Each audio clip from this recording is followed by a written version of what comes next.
Thank all of the volunteers for your donations, your contributions. I found early in my recovery that people that I might have once thought of as individuals who had lost everything not only wanted to give, but had something to give in abundance. One memory early on where I really got the importance of mentorship of burn survivors reaching out to each other has to do with Carmen Tarleton, who's our speaker for tonight. Carmen was in an induced coma, really badly beaten and abused, and George Passati and Mike Paganelli, both of who are here tonight, went to meet with the family to offer them some support and to tell their stories. Shortly afterwards, I heard a report from George and from Mike, who was burned around the same time I was in a car accident. And I got from him the thrill of reaching out to other people, later reaching out to Carmen and connecting with her and the ability to be of service. But also, shortly after that, we invited Carmen's sister, Kess, over for dinner. Kess told me how much the visit meant to her. She said, "I love George, I love Mike. This is the first time I felt like there was a light at the end of the tunnel, and it wasn't an oncoming train. I had no hope until I met them." And you hear stories like that over and over again. Someday they go home, as Gucci will tell you, and then the reality of what's happened to you sets in. And our physical injuries heal, and we get our prosthetics, and now we start to think about who we are as people. Will my wife still love me because of my scars? Will I be able to return to work? What will I do when that person stares at me? Right? Those are the social, psychological issues that burn survivors face, which is why I think it's the toughest injury in the world to recover from. It's unlike an appendix where you're back to work in a week. Burn injuries affect the body, the mind, and the soul. And that's what makes it so difficult. And for people, I've been really honored. I could talk all night about the power of the people and the stories in this room. They're just incredible stories. People that I've met through the hallway. Kevin Fitzgerald, who provides all of the food tonight, and Jacob Worth. This year we don't have airfare to pay for, so our scholarship's going to go a lot further. So if you can help, we want to go down to Rhode Island and show the Station nightclub people, which there's still a lot of healing that's going to occur in that community, and I think we and the speakers and Rob will be able to help. Joe Kinnan will be able to help. Joe is, for some of you that don't know, is the first hand transplant at Mass General in Boston. Joe's in back there. Joe, give us a hand. What really touched me about Carmen is a woman that has a heart and a soul. And I think when some of you get to purchase her book and read it, which I've done, and share it, I think it adds, whether you're burned or not, when you can read someone's book and learn how to overcome such adversity, knowing and hearing her story will help you in your own lives where maybe you run into a bump in the road or something doesn't work right. But think of Carmen. But I think the title of her book, Overcome, is catchy. The subline is Burned, Blinded, and Blessed. And so we are blessed here tonight to have Carmen and her friend Sheldon from all the way down from Vermont to share her story. I think you can't help but love this woman, so let's give the burn survivors and women welcome to Carmen Tarleton. Tonight, David had asked me to speak a little bit about forgiveness. So for those of you that don't know me, I'll make my story a little on the short side. In June of 2007, I was attacked by my ex-husband, where he broke into my home, beat me with a baseball bat, and doused me with industrial strength lye, which burnt 80% of my body, left me completely blind the first 2 years. So I was in a coma for almost 4 months. I was in the hospital in rehab for 5 months, and then I did go home maybe earlier than they had wanted. that I had the support of my family to go home, and that worked out well for me. And it was a really tough road the first few years with all the dressing changes. I had open wounds for the first 4 years. I did regain some of my sight in 2009, which was I was very grateful for after being blind. In 2009, George came up to see me, and for one of his visits, he come up and visit me, and on this special occasion, George had mentioned forgiveness to me. And I had not even thought of that. I had contemplated forgiving, and I was a little annoyed that George would even bring it up. But I didn't tell him that, George. I knew because your arms were folded. So he planted the seed. He planted the seed that I needed to hear, and at the time I didn't want to, but he planted the seed. So about a year later, in the summer of 2010, 3 years after my injury, was when I had the hardest time emotionally. My wounds were all healing, and all that was going well. I had some eyesight, I was happy about that.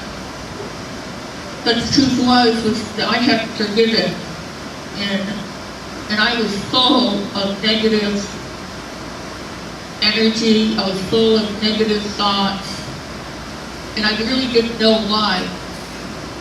So I started listening to some books on CD to help myself figure it out, because I was quite miserable. And I listened to a book by Louise Hay, and in the beginning of this CD she said, forgiveness is something you need to do for yourself. And that hit me like a brick wall, because I knew I hadn't forgiven, but I really didn't think I could. I didn't know how to. And we grow up in this society, and we hear that all the time. Forgiveness is something you do for yourself. But the truth was, is I didn't know what it meant, really, and I didn't know how to do it. I knew I had tried to forgive people in the past, but if I was in a grumpy mood or something else happened, I would still be just as angry at them as I was a few years before. So I didn't really know if I could really forgive, if I really knew how that worked. But because I was in desperate mode, I just sat down and started contemplating what my life meant to me at that time, and what was I going to do with my future. And was I really going to let this person who had already taken so much from me, was I really going to allow that presence of him in my mind ruin my future? And that was what really ended up helping me learn to forgive. And it actually wasn't as nearly as hard as I thought it was. I had several conversations with myself. I had to figure out why I was here as a person and what it was that I needed to do. And as I really contemplated that, and really contemplated my future, it actually became easy.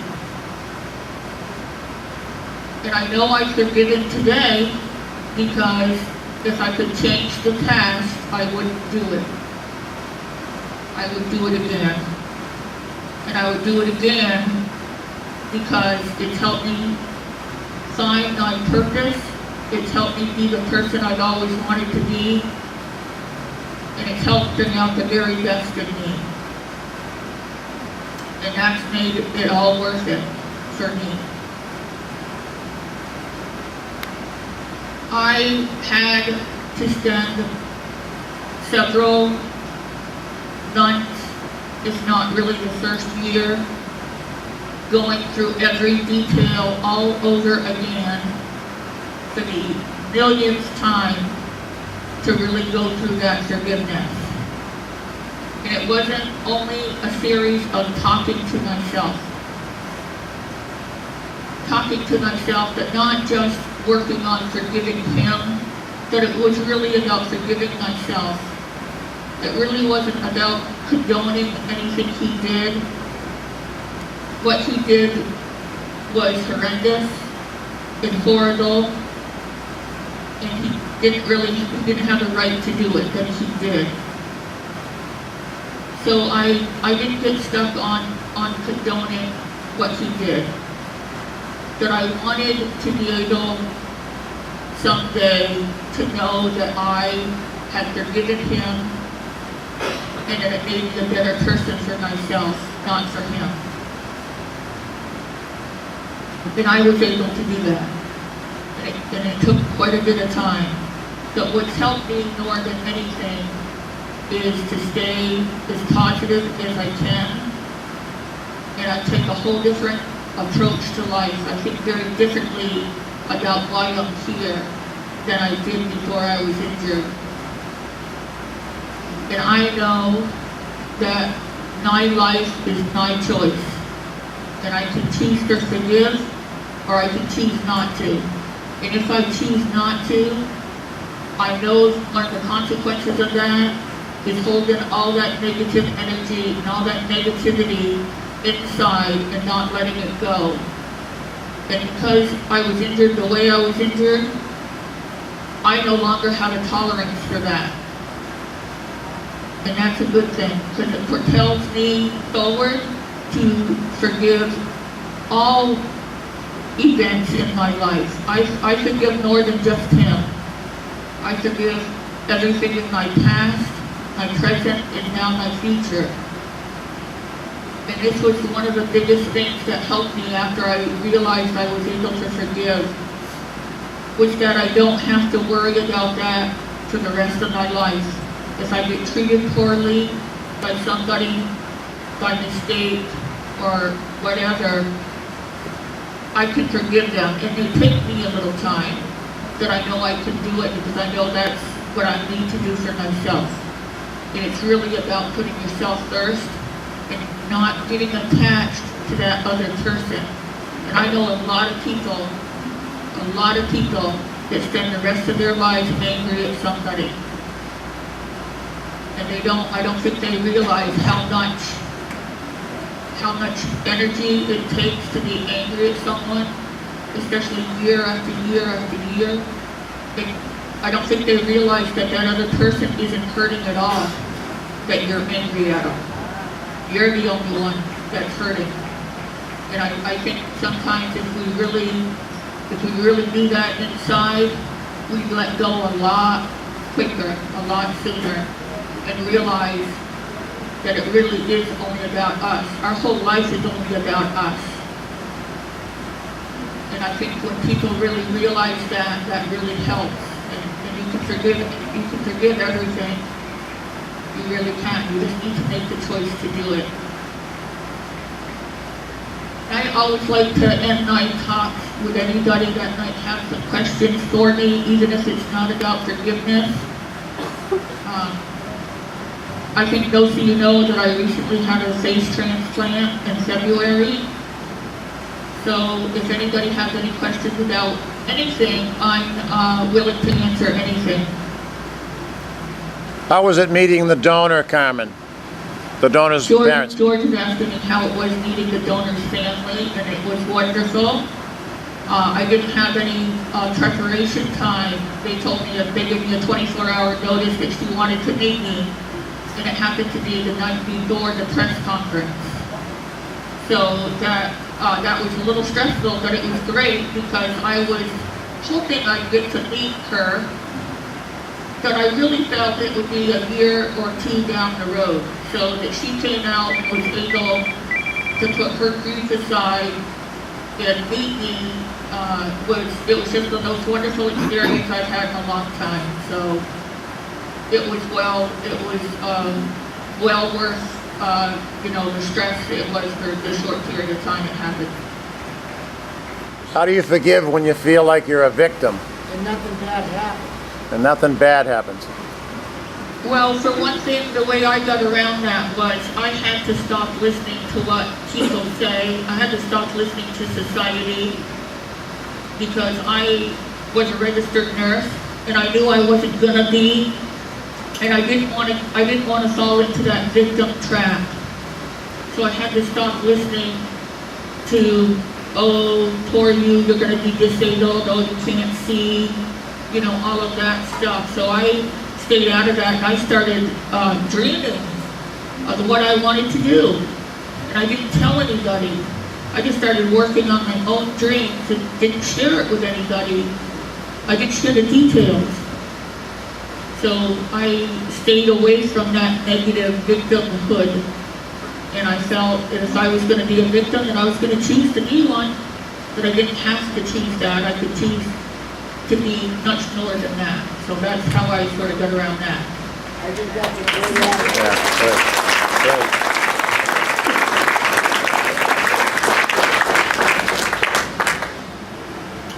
And Dr. Tono had called me and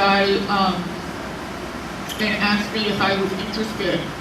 And after I, looked at the patients he had done, I was interested, not so much about the looks, because I had such a bad scarring in my neck that it kept me so uncomfortable day after day that I felt the face transplant could actually improve my quality of life greatly, and it has, because they were able to remove all my old scars.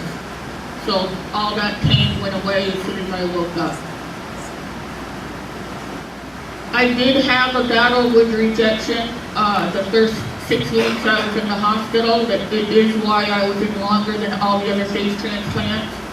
I did not have the match to the donor that the other face transplants had, and I knew this. I knew that I was taking a risk. So it was, there was a real scary time when they were running out of options. I got fortunate, I got lucky, and a few of the other medications worked. So now I'm out of the woods when it comes to that, I believe. I'm not having any of the procedures for rejection that I had once I was in the hospital. So all those have stopped. So I'm just on the medication like everybody else. So that's, it's all going the right way now. All my biopsies are negative. Great. Woo!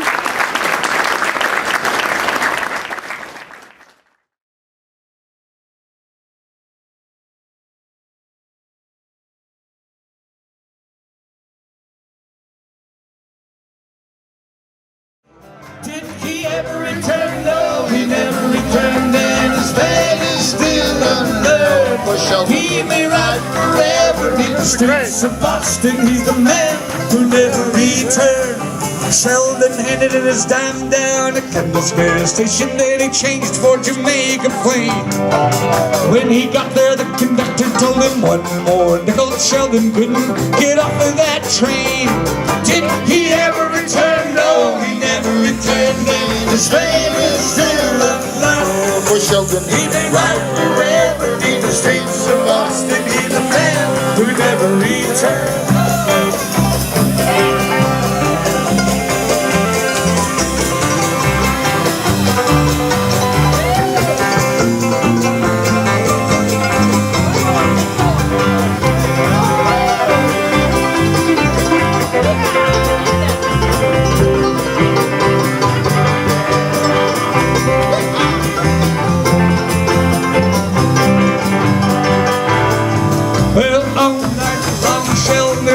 In the city saying what will become of me. How can I afford to see my sister in Chelsea or my cousin in Roxbury? Here he goes. Did he ever return? No, he never returned. His fate is still unknown. He may ride forever neath the streets of Boston. He's a man who never returned. Wait, I got one. Hold on. I got it.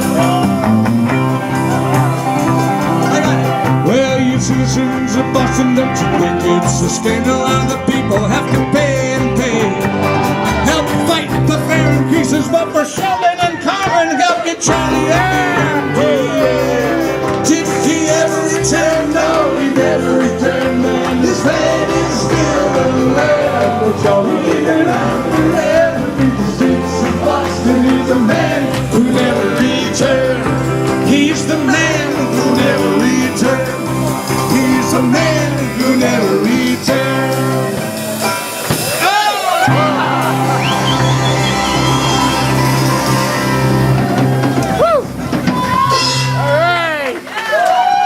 Said he could play the banjo and he wasn't kidding. Yeah. Good job, Sheldon.